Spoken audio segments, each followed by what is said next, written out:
The topic for today, for this session, is the changing landscape for funding apprenticeships and training, with a bit of a focus on health and social care sector. First things first, we've all heard there's been a lot of talk about apprenticeships.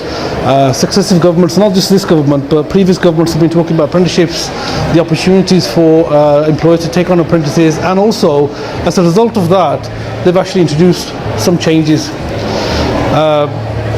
Changes in terms of how apprenticeships are funded, changes in terms of how they're delivered, and also, importantly, who has overall control. And that's the key word there, overall control. The good news is, it's employers. The employers are in the driving seat.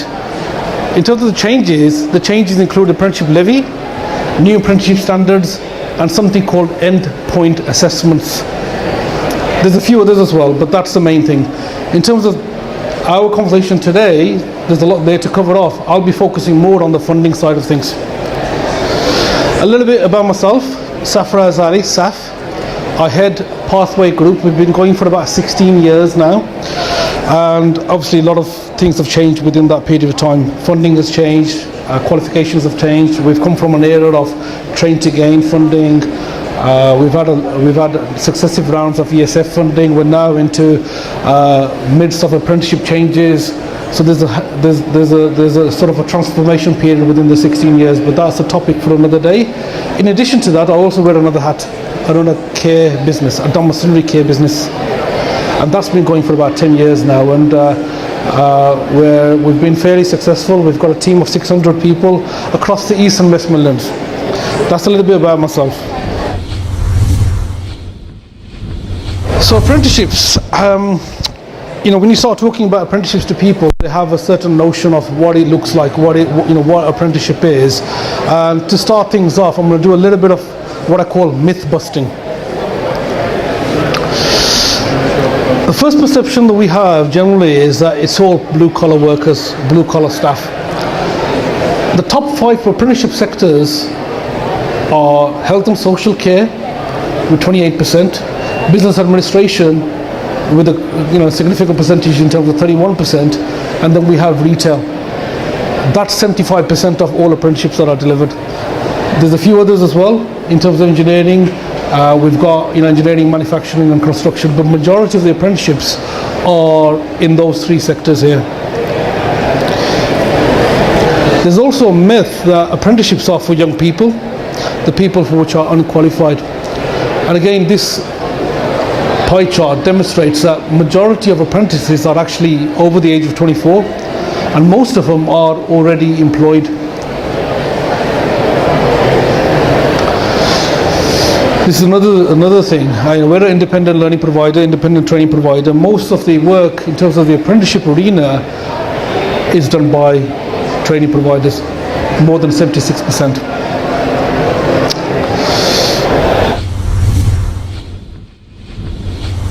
Some of the changes that's taking place. So this is where it gets a little bit technical. As I said earlier on, there's a whole raft of changes that are taking place with regard to control.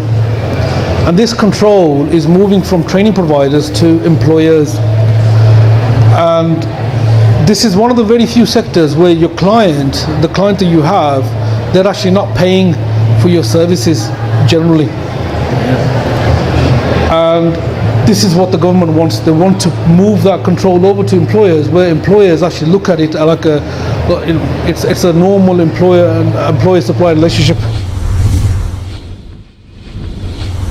This is a slide that I try to depict in terms of that love-hate relationship that employers have with providers and providers have with employers. They were both working together, but there's a viewpoint from employers that the training provider, they're not really interested in developing staff. All they're interested in is a tick box exercise for CQC or for the local authority, but they don't really have an interest. They don't provide the time for the staff, and generally they're not interested in the learning. That's a generalization, but talking to a lot of training providers, that's their sort of general attitude. The same with the care employers. They feel that there's instability in the marketplace, that the employers are generally bad at communicating. They're very inflexible. They're not really responsive. So that's the relationship that you have currently with employers and training providers. My view is, in terms of any sector, for you to get to understanding of what's going on in that sector, have a look at what the industry is talking about. And this is what I'm describing as shop talk. So what is the industry currently talking about between themselves? First things first, with the transition that's taking place, with the shift that's moving from employer, from the training provider to employer, there's extra responsibilities. So if the employer now is in the, they're in the driving seat, there's legal responsibilities with that. That legal responsibility is the contractual obligation that they have with the skills funding agency. Any breach obviously can affect that employer. Previously, it's been the training provider that has had that responsibility. The second thing that there's a lot of chitter-chatter about, a lot of talk about, is this cash contribution. Particularly with the health and social care sector, what we found in the past is employers haven't been contributing for any of their training. Even though there's been an expectation of some contribution, generally the widely accepted practice has been that there's not been any contribution. That's about to change. Second thing, or the third thing, is this on-the-job training or off-the-job training. Previously, there was an element of expectation of training to be delivered, but there was no record or requirement for any records, and definitely it wasn't auditable. This is one of the fundamental change now. It is an auditable process, but in addition to that, if the current expectation is 20%, that's going to have a significant cost to the employer. We've estimated that cost in terms of time, in terms of just that 20%. If it's just on national minimum wage, it's going to cost at least £3,000. So it's not something to be sniffed at. Other things that the sector is talking about: endpoint assessments, a whole new way of assessing qualifications. Long gone are the days of verifiers, standard verifiers coming in and so forth. It's going to be exam-based type of assessment process. Problem that we have is there's not many endpoint assessment organizations that are in the marketplace, and secondly, not the infrastructure isn't there yet, but we're still in the early days. The final point is this register of apprenticeship training providers, or in other words, ROTAP, as we call it in the industry, the register of apprenticeship training providers. This register was published a few weeks ago. 1,303 organizations altogether got onto that register. 717 of them, which is 55%, weren't previously directly getting any funding. So they're all new to this, to this, particularly with regard to directly getting funds. Apprenticeships are not the be-all end-all. It's not the only game in town. There is other funding streams available. Advanced learning loans, previously used to be called 24+ loans. Currently, they've reduced the age group of who's eligible to take that loan off to 19. So in the sector, they call it 19+ loans, or generally advanced learning loans. This is really like a career development loan. It's learner-led, so it's actually for the individual learner themselves. So the learner draws that funding down directly from student SFC, which is the student loan company. And the learner is responsible for paying that, depending on obviously their earnings, which is the same as higher education. So they've got to be earning more than £21,000 before they pay that back. It's not means tested, so everybody is eligible. This funding stream is increasing year on year. Currently, there's about £480 million in the pot. And it's also one of the funding streams where the providers haven't pushed this funding stream, so it's underutilized. Traineeships. This is another area where the government is actually focused on getting more outcomes. This is aimed at younger people. It's aimed at people that can actually move on to an apprenticeship program or employment. So in other words, it's like a pre-apprenticeship program. There's an element of work experience, there's an element of classroom-based training, and it's one of these areas where there is growth. ESF, we've had a round of ESF last year. Nearly £440 million was allocated across the country in a number of regions. In terms of our local region here, Black Country, we've had People Plus who've been successful. Learn Direct in the Yorkshire region have been very successful. This £440 million it needs to be spent by July 2019. It's unlikely with Brexit and everything else that's going on that this round of funding is going to be renewed in any shape or form.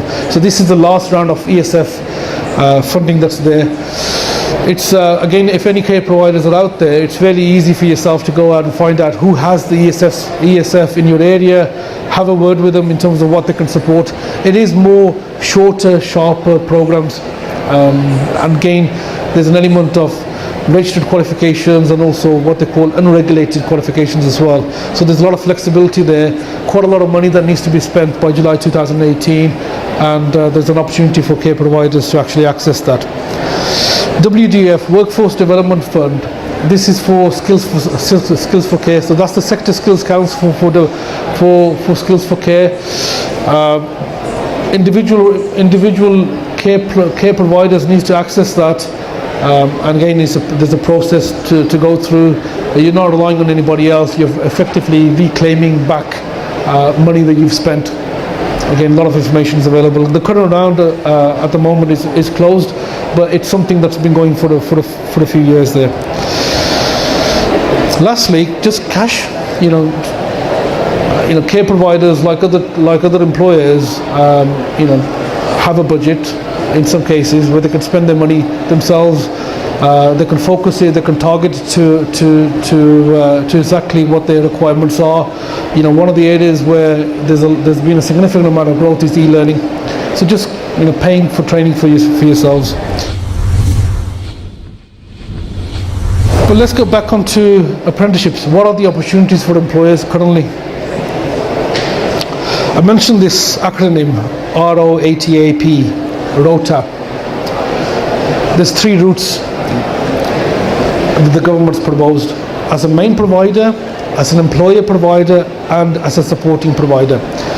So main provider is basically a route where the traditional colleges and the training providers have previously accessed. Previously this was called a prime or a lead, but now they're referring to as a main provider. What that basically means is that you can deliver training on behalf of somebody else, you could be a subcontractor, and you can also deliver training to your own staff. Employer provider, this is a new route, particularly for employers that are not large. Previously, the National Employer Service, which is part of SFA, used to deal with employers that have more than 1,000 staff. So you're able to go and have a word with the SFA and particularly talk to them about having a direct contract. This option now is available to all providers out there, all employers out there. They can actually go to the Skills Funding Agency and go down this route of accessing funds directly themselves to deliver to their own members of staff. They can subcontract this out as well. But going down this route does have responsibilities with regard to Ofsted, with regard to managing the whole process, and obviously with the endpoint assessment. Even if you have a subcontractor, ultimately you're responsible for those funds. Supporting provider route, which is the other alternative. This is you coming in as a subcontractor. So basically working either with an employer or with a main provider. Not everybody would be interested in becoming a training provider, particularly if you're an employer. How would you go about choosing a provider? This is my perspective on things here. In my view, that relationship usually lasts around 3 years. Some last a lot longer, but it's very unlikely it's going to be anything shorter than at least a year. Whether that provider is registered on any government list, such as the Register of Apprenticeship Training Providers, it's not a benchmark for their competency. It doesn't actually prove anything apart from the fact that they're registered on that list. You've got to do your due diligence, like with everything else. My suggestions are the fact that you look at the obvious credit checks, company's house checks, checks on the directors.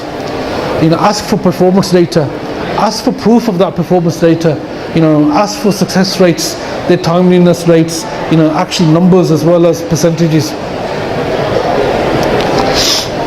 Ask how they deliver, how will they deliver the qualification, who are the staff that are going to be delivering that qualification, how, what's the process involved, what are the tools involved, is there going to be some element of e-learning, what tools do they have, what process do they have, how do they quality assure it, who's their awarding body, what awarding body reports do they have any EQA reports.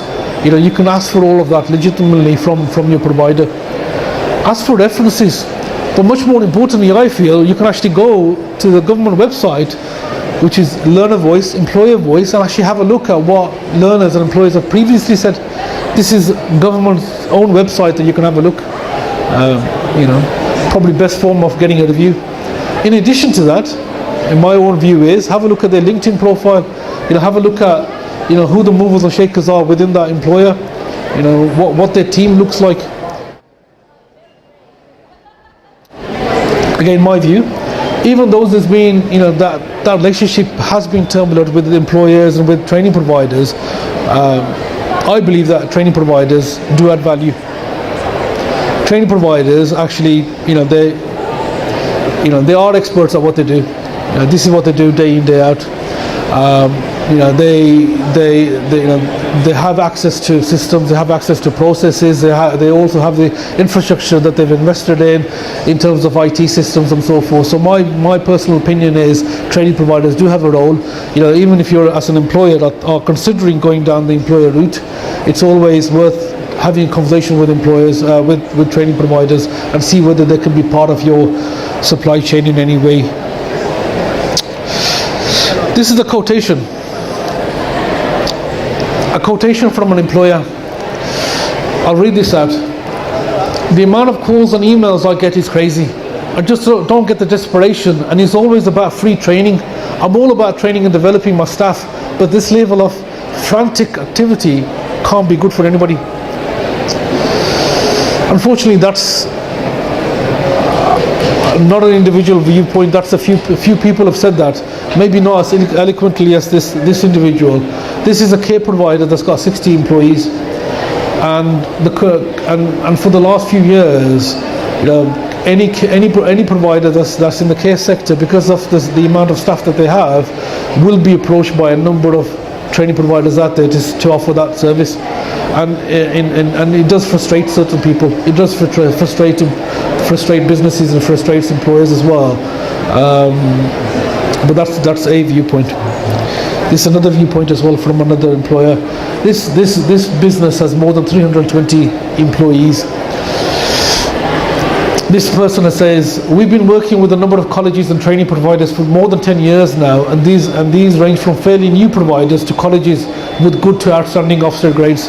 The reality on the ground is the service is poor, it's inconsistent, it's inflexible, and in most cases they can get away with it purely for the fact that we don't pay their bills, at least not directly. We have no financial control, we have no leverage, which is what we have with all our other suppliers. We can refuse, we can delay and negotiate payments.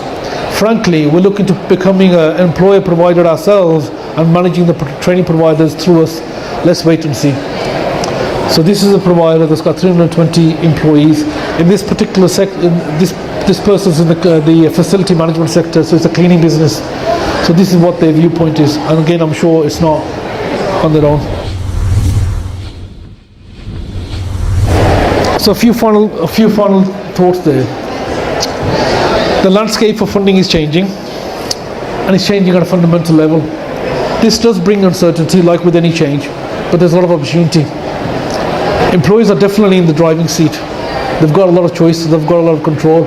to a certain extent, they have had that before as well, because it's a market where there's been a lot of competition, but now they're actually controlling funds as well.